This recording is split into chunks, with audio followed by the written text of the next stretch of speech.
Santa Cruz Elementary School Disaster Risk Reduction and Management Council proudly presents Kasangamo, Jamie Estrada.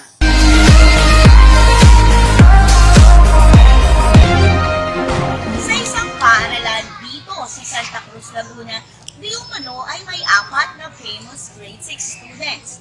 Tinawag nila ang kanilang certificates or Saberphone. Sila ay sina Drew, Nico, Elijah at Vincent. Miyembro sila ng school watching team for SWP. Makaraniwan lang sila ang mga estudyante pero sa tuwing sasapit ang NSED or National Simultaneous Earthquake, tila nagka-transform ang mga batang ito bilang mga superheroes sa kanilang paaralan. Hello, S4! Ano masasabi niyo dito sa kumakalat na balita na ay 4 dito na ang pinakasikat sa inyong paaralan? Hindi naman po masyado. Sila lang po ang ginagawa namin bilang SWT para po sa school. SWT or School Watching Team, tama ba? Ano naman ang mga ginagawa niyo dito? Nagdidikit po kami ng mga safety signage na sabi sa ibang bahagi ng school. At naglagay din po kami ng fire extinguisher sa bawat building. Wow, talaga naman palang busy ang ating S4. Ngayong marami ito ay sineselebrate natin ang National Disaster Resilience Month. Kaya naman nabalitaan namin na ang dami na daw mga activities tungkol dito. Kwentahan niyo naman ako. Totoo po yun. Nagkaroon po kami ng quiz, coloring contest at poster making.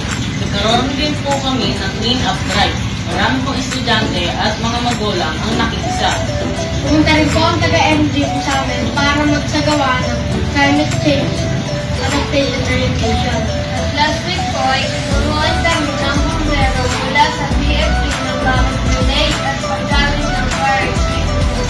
Kaya ba? Kasi bumbero pala ay nai-invite ko, no? Napaka-husay. Bilang mga miyembro ng S4 at napaka-active mo sa paaralan, sa palagay nyo, ano ang epekto nito sa bawat mag-aaral? Dahil po sa mga activities na ito, maging aware ang mga estudyante kung gaano mahalaga ang mga nila. Hindi naman po kasi natin alam kung kailan po dadating ang sakuna at piling. Anytime po, pwede po ito. Kaya po dito sa school po namin ay lagi po namin. Tulong din po kami sa safety and set para po rin po mga bata. Sa dapat nilang gawin, hindi po kami Ayan, alam ko na kung bakit kinikilig ang mga girls sa school mo at alam namang magkakaroon ng mga NSED activities.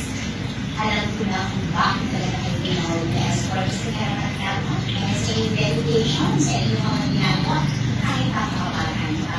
Well, S4, congratulations sa iyo.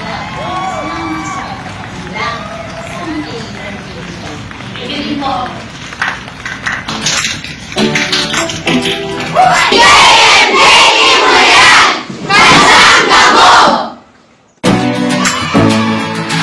Dito sa Santa Cruz Elementary School, kami laging handa sa pagdating ng peligro at sakuna.